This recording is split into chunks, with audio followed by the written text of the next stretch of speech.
Parker Schnabel, le jeune star de Gold Rush, a captivé ses fans pendant plus d'une décennie grâce à sa détermination inébranlable à trouver de l'or.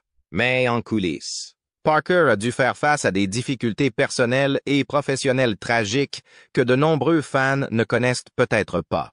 Des pertes déchirantes aux pressions incessantes du monde minier. Le parcours de Parker n'a pas été facile. Aimez-vous Parker dans Gold Rush? Ça oui? Commentez 1 ci-dessous. Et maintenant, regardons l'histoire de Parker Schnabel, y compris les défis et les pertes qui ont façonné son parcours dans la ruée vers l'or. Parker est né le 22 juillet 1994 à Haines, en Alaska. Sa mère, Nancy Schnabel, et de son père, Roger Schnabel, se sont occupés de lui pendant toute son enfance. Parker et son frère Payson sont les seuls enfants que ses parents ont eus. La mère de Parker ne sortait pas beaucoup, et de son père, Roger Schnabel, était employé par l'entreprise minière qui appartenait à la famille. Parker lui-même a commencé à travailler dans la mine alors qu'il n'avait que 5 ans. En grandissant, le petit garçon avait de grandes ambitions.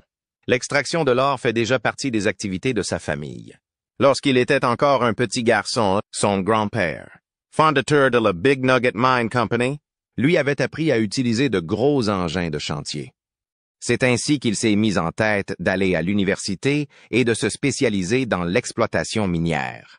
Pour ses études secondaires, il a fréquenté l'école secondaire de Haines. Grâce à sa participation au basketball, il acquiert une grande popularité auprès de ses contemporains. La géologie et l'exploitation minière le fascinant et étant nécessaire pour les affaires, il s'est donné pour mission d'acquérir le plus d'informations possible sur ces sujets. Mais les choses ne se sont pas passées comme prévu. Bien qu'il n'ait pas fréquenté l'université, cela ne l'a pas empêché d'atteindre son objectif. L'exploitation minière était la principale activité de la famille Schnabel. Le père de Parker, Roger, et son grand-père, John, sont tous deux devenus des mineurs réputés. En fait, ils sont les propriétaires d'une entreprise connue sous le nom de The Big Nugget, qui était impliquée dans l'exploitation minière et la construction. Heureusement, Parker avait passé l'été chez son grand-père, où il avait acquis de nombreuses connaissances sur l'industrie minière. À l'âge de 16 ans, Parker a pris la responsabilité exclusive des opérations quotidiennes de la mine et de l'entreprise familiale. Sa capacité à prendre les choses en main après le départ de l'assistant de son grand-père est tout à fait remarquable. En outer, il a porté l'industrie minière vers de nouveaux sommets. Il a décidé de créer sa propre entreprise minière au lieu de poursuivre ses études comme il en avait l'intention à l'origine. Il a dépensé l'argent qu'il avait économisé pour l'université. Parker quitte sa famille et se rend au Klondike à l'âge de 18 ans. Une région du Canada connue sous le nom de Klondike est réputée pour son abondance d'or. La ruée vers l'or du Klondike, qui a commencé en 1896 et s'est poursuivie jusqu'en 1899, est le principal facteur qui a contribué à la renommée de la région. L'exploitation de l'or dans cette région n'a pas connu d'interruption depuis lors, à l'exception d'une brève période à la fin des années 1960 et au début des années 1970. En grandissant en Alaska, Parker n'a pas été étranger au mode de vie rude de l'exploitation minière et il l'a appris de son grand-père bien-aimé, John Schnabel. Parker parle souvent de son grand-père comme de son plus grand mentor et de sa plus grande source d'inspiration, ce qui a fait du décès de John en 2016 un moment particulièrement déchirant pour lui. Cette perte a laissé Parker sans son guide et il a dû assumer seul ses responsabilités personnelles et professionnelles depuis lors. En assumant un rôle plus important dans Gold Rush, Parker a dû faire face à une pression énorme pour être à la hauteur de l'héritage de son grand-père, avec des coûts de production élevés, des pannes d'équipement inattendues et la concurrence d'équipes minières rivales. Parker a dû relever de sérieux défis pour assurer la rentabilité de son exploitation. Les fans l'ont vu s'effondrer et se débattre sous ces pressions, montrant à quel point la vie dans une mine d'or est exigeante.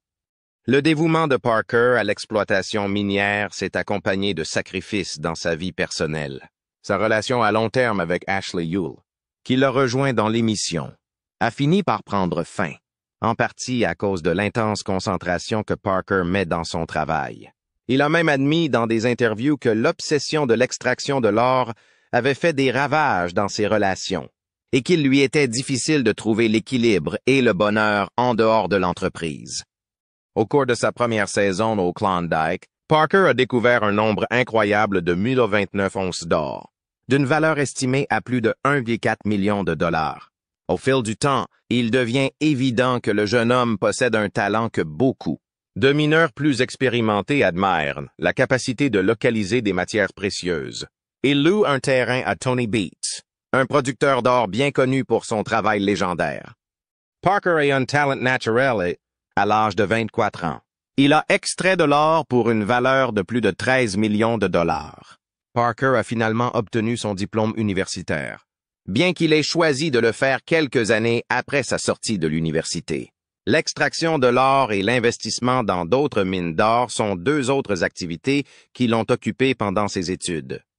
Nombreux sont ceux qui s'attendaient à ce que Parker poursuive ses études après avoir obtenu son diplôme. Au lieu de cela, il a décidé d'investir son argent dans la production de sa propre émission de télé-réalité. D'autres ont émis des réserves sur ce choix, estimant qu'il ne serait pas bénéfique pour lui à long terme. Contrairement à leurs attentes, la série télévisée Gold Rush a continué à attirer un nombre croissant de téléspectateurs. Le public en redemandant, l'émission est annulée après seulement quelques saisons. En faisant preuve d'imagination, Parker a eu l'idée de créer sa propre émission de télévision. Il le présente à sa famille qui, à son grand soulagement, accède à sa demande d'entrer en contact avec Discovery Channel. Les dirigeants de la chaîne de télévision ne semblent pas très enthousiastes au début, mais ils changent finalement d'avis et donnent leur accord. Au début, Discovery n'a mis de côté que 10 000 $ pour chaque épisode au cours de la première saison, car elle n'était pas sûre de la suite des événements. Le budget de production de la série a toutefois augmenté au fur et à mesure que le nombre de téléspectateurs augmentait. Une somme importante est dépensée chaque année par la chaîne pour rémunérer Parker et les autres mineurs pour leur participation à la production et à la publicité de l'émission. La quête de l'or dans des endroits tels que la région du Klondike au Canada et en Alaska a fait l'objet de l'émission de télévision Gold Rush, qui suivait 3 entreprises minières appartenant à des familles. L'émission a connu 12 saisons au total, et les premières saisons ont déjà montré l'exploitation minière en Amérique du Sud et dans l'ouest de l'Amérique du Nord. D'autres séries, telles que The Dirt et The After Show, ont été ajoutées à Gold Rush. Ces émissions donnent aux téléspectateurs un aperçu des coulisses en présentant davantage de vidéos et d'interviews. En outre, elle comporte des épisodes plus longs appelés Pay Dirt. Ces épisodes contiennent des informations supplémentaires et davantage d'activités minières. En raison de l'influence que les émissions d'interview ont eue pendant l'épidémie, The Dirt Home Edition a été diffusé pendant toute cette période. Au cours de la 2e saison, Parker se voit confier la mine Big Nugget par son grand-père John, qui a pris la décision de la lui donner. Au cours de la première saison, il s'est montré serviable et a donné des conseils. Au cours des saisons 2 et 3, il s'efforce de trouver de l'or supplémentaire dans la mine Big Nugget. Avec l'épuisement de tout l'or facilement accessible, il délocalise ses activités dans le Yukon à partir de la 4e saison. Tony Beats, un chercheur d'or d'origine néerlandaise et canadienne, dirige une exploitation minière prospère dans le Klondike. Il est d'ailleurs le propriétaire de la concession de Scribner Creek que Parker a exploitée au cours de la 4e saison. Selon ses dires, Parker fera déplacer par son équipe une drague âgée de 75 ans de Clear Creek à son claim de l'Indian River, distant de plus de 150 miles. Cette opération aura lieu au cours de la 5e saison. Il s'agissait manifestement d'une entreprise lucrative, comme en témoigne le fait que des personnes telles que Chris Dumit, qui avaient initialement l'intention de rester en Alaska pour une période de 10 jours, ont été captivés par l'extraction de l'or et y sont restés pour une période de 5 mois. Après avoir pris sa retraite d'une autre équipe, il a saisi l'occasion de travailler avec Parker dès qu'elle se présentait. Diffusée en Alaska en fin de semaine, l'émission Gold Rush gagne rapidement en popularité, notamment auprès des jeunes et des hommes et femmes d'âge moyen. Au cours de la 2e saison, elle a été l'émission la plus populaire pendant un grand nombre de semaines consécutives. Presque chaque année, Discovery a démarré en force grâce à la ruée vers l'or, qui était l'émission qui ouvrait la voie et dominait l'audience masculine. Pendant une certaine période, Discovery était le réseau câblé le plus populaire pour les programmes masculins non sportifs. Et Gold Rush était l'une des 3 séries de télé-réalité les plus populaires sur le réseau. Grâce à la popularité de l'émission, Parker a acquis une notoriété considérable. Cependant, son nom n'est pas seulement connu dans l'industrie minière, il inspire également un grand nombre de jeunes mineurs dans le monde entier. Dans le climat difficile de l'Alaska, son parcours d'enfant en Alaska à superstar minière à l'échelle mondiale illustre l'importance de fournir beaucoup d'efforts, de maintenir une forte détermination et d'avoir un amour profond pour l'art. En outre, grâce à son travail acharné, Parker gagne aujourd'hui 100 000 $ par épisode de sa série télévisée. Selon Forbes, il est l'un des mineurs les plus riches du monde. Entre 2010 et 2023, il a fait 330 apparitions dans la série télévisée Gold Rush. En outre, il a été producteur et acteur dans les films Gold Rush, Parker's Trail at Gold Rush as the Dirt. À vrai dire, Parker n'est pas seulement un mineur. C'est aussi un homme d'affaires prospère. En plus de diriger sa propre société minière, il a également lancé divers équipements d'extraction de l'or. En outre, il est un romancier très apprécié. Gold Rush, My Story et Parker Schnabel's Gold Rush, Alaska sont les titres de 2 livres qu'il a écrits sur ses expériences dans l'industrie minière aurifère. Parker a connu beaucoup de succès dans Gold Rush. Chaque saison, il continue à faire mieux que prévu, ce qui lui permet d'engranger des bénéfices considérables dans le secteur de l'or. C'est grâce à son leadership et à la façon dont il gère les circonstances difficiles qu'il est respecté par les acteurs de l'industrie minière. C'est pourquoi il est devenu l'un des personnages les plus connus de l'émission. Parker n'a cependant pas été à l'abri de certaines catastrophes, malgré une carrière couronnée de succès. En 2016, son grand-père, la personne à qui il doit ses débuts, meurt paisiblement dans son sommeil. Pour lui, c'est l'année 96. Le poste de livreur de journaux a été le premier employeur de John Schnabel. Il a d'ailleurs utilisé son premier salaire pour acheter du pain et du fromage pour sa famille, qui avait du mal à joindre les 2 bouts. Jeune homme, il a commencé à travailler dans l'industrie du bois. Ce n'est qu'à l'âge de 68 ans qu'il a commencé à extraire de l'or, pour des raisons de santé. Son médecin lui a recommandé de maintenir un mode de vie actif. Il a donc décidé d'acheter la mine Big Nugget et de partager sa passion pour l'extraction de l'or avec ses petits-enfants, Payson et Parker, tout en les initiant à l'exploitation minière. La famille Schnabel a exprimé sa tristesse à l'occasion de son décès en déclarant « C'était un père, un grand-père et un père de famille incroyable. Cet homme était une légende. » Alors que nous réfléchissons à la vie merveilleuse qu'il a menée, nous sommes reconnaissants de l'amour et du soutien que vous nous avez témoigné. Sur Facebook, Parker a révélé que son grand-père s'était éteint après une longue et difficile bataille contre des problèmes de santé majeurs. En plus d'exprimer sa gratitude pour l'aide qu'ils ont reçue, il a profité de l'occasion pour dire à quel point son grand-père était un parent et un grand-père merveilleux. Parker leur a exprimé sa gratitude pour avoir eu l'occasion de passer du temps avec lui. Pour témoigner son respect à son grand-père, Parker s'est lancé dans une expédition unique. À la fin des années 1800, les prospecteurs d'or empruntaient la légendaire piste du Yukon et du Klondike, également connue sous le nom de piste Chilkoot. Il a reconstitué cette piste.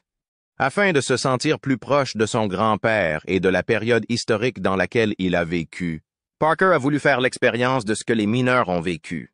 En outre, il perpétue l'héritage de son grand-père en jouant un rôle plus actif dans la gestion de la Big Nugget. À propos de l'entreprise qui appartenait à son grand-père, il a déclaré lors d'une interview, « Heureusement, nous avons pu passer une partie de notre vie à la Big Nugget.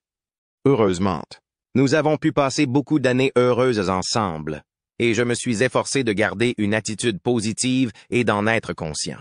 C'est donc un point positif. » Son implication dans le site minier a considérablement diminué au fil du temps. Il était avant tout une figure de proue. En même temps, il s'agissait plus d'un problème personnel que d'un problème pour l'entreprise. Étant donné qu'il connaissait bien l'entreprise, il n'est pas surprenant qu'il ait pu gérer avec succès les opérations quotidiennes de l'entreprise. La rupture de la relation de Parker avec Ashley Ewell, qui a conduit à leur séparation en 2018, est une autre tragédie que Parker a dû endurer. En 2016, Alors qu'il était en vacances en Australie, ils avaient noué des liens l'un avec l'autre. Ils se sont entendus et ont commencé à se fréquenter. Dans la 6e saison de l'émission, Ashley a même fait une apparition habillée en infirmière vétérinaire. Ils ont eu des conflits qu'ils n'ont pas réussi à surmonter et ont donc mis fin à leur relation après 2 ans de vie commune. La nouvelle de la séparation a surpris les fans de Parker, qui en a assumé la responsabilité. Dans son explication de la raison de la séparation, il a déclaré qu'il n'était pas en mesure de donner de la valeur à la connexion qu'ils avaient, à la suite d'une photo que Parker a postée sur Instagram le 11 août 2018, sur laquelle on le voit avec Sheena. Des rumeurs ont circulé sur le fait que Parker sortait avec sa co-ministre. D'autre part, aucun d'entre eux n'a fait de déclaration concernant ces allégations à l'époque. Après sa rupture avec Ashley, Parker a choisi de rester célibataire et de se concentrer sur ses activités minières. Au cours de son parcours vers la célébrité, Parker a également été contraint de faire face à des problèmes personnels de manière totalement indépendante. D'après ce qu'il a déclaré dans une interview, la lutte mentale a été l'obstacle le plus difficile à surmonter alors qu'il préparait un nouveau projet. C'est à cette époque qu'il a animé sa propre émission, intitulée Parker's Trail. Dans cette émission, lui et son équipe ont voyagé dans les régions sauvages de l'Alaska, sur les traces d'anciens chercheurs d'or. L'importance d'avoir un bon groupe de personnes pour voyager a été portée à l'attention du public. D'un autre côté, Parker a fait remarquer qu'il était assez difficile pour lui de passer 1 mois entier avec les 4 mêmes personnes pendant toute la journée, tous les jours. L'une de ses activités préférées était de passer du temps seul. Néanmoins, il n'y avait aucun moyen de s'éloigner de la compagnie constante pendant que nous étions en excursion. Il affirmait que nous étions tous confinés les uns aux autres, en particulier dans la mer. C'était une situation difficile. Comme je n'ai pas perdu d'orteil ni de doigt, j'ai pu ignorer que j'avais faim ou froid. Cependant, c'est la lutte mentale qui m'a le plus marqué. Rick Ness, son contremaître, Carla Ann, qui était guide en milieu sauvage, et James Lovell, qui était leur caméraman, étaient les 4 personnes qui composaient le groupe. Il a été difficile de convaincre tout le monde de se joindre à la cause, mais il a été particulièrement difficile de convaincre Ness, qui avait un mode de vie différent et une routine d'exercice physique différente. Par ailleurs, ce n'était pas la première fois que Parker devait relever des défis. En fait, ce n'était même pas la première fois. Au cours de la 6e saison qu'il a passée sur la piste, il a été terrassé par une grave maladie. En raison de son ascension vers le site minier le plus haut du monde, il a fini par souffrir d'un grave mal d'altitude.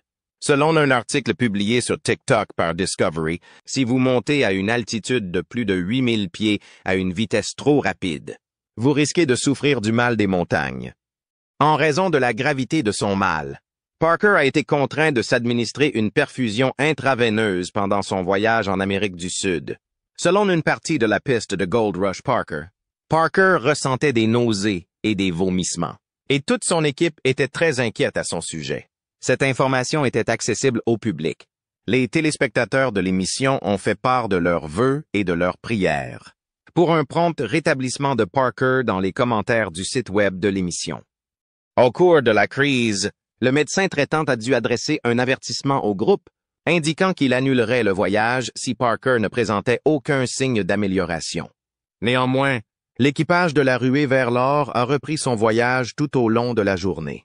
Parker semble passer un bon moment en Amérique du Sud, comme le montre son compte Instagram, malgré le fait qu'il ait rencontré quelques difficultés pendant son séjour.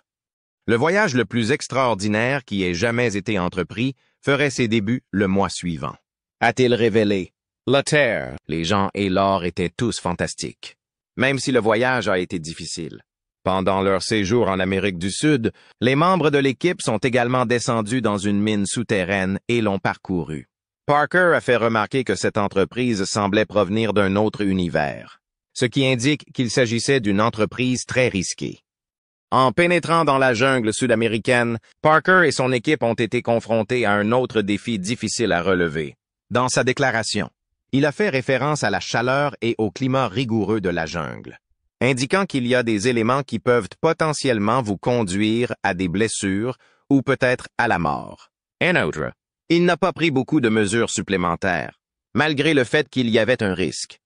Il a déclaré que le travail en Guyane était beaucoup plus exigeant physiquement que lorsqu'il travaillait en Alaska, où l'on utilise une plus grande quantité de technologie mécanique. En Alaska, la technologie mécanique est moins utilisée que dans d'autres États. Le fait qu'il ait dû s'acquitter de toutes ses responsabilités manuellement a marqué un tournant important dans sa vie. Parker a comparé cet incident à la ruée vers l'or qui avait eu lieu à Dawson City 120 ans plus tôt. Parker a fait cette analogie. Le fait que le défi le plus important qu'il ait rencontré dans la jungle n'était pas le travail laborieux ou la malaria, mais plutôt les énormes araignées de la taille d'une assiette. L'a surpris. Parker a attiré mon attention sur le fait que j'avais déjà rencontré des ours. En ce qui concerne les ours, je n'ai eu aucun problème. Quelle est la question à laquelle il faut répondre? Comment peut-on savoir si une araignée a peur? Heureusement pour eux, ils n'ont pas eu d'expérience effrayante avec les araignées, et ils ont pu rentrer chez eux sans problème tout au long de leur voyage.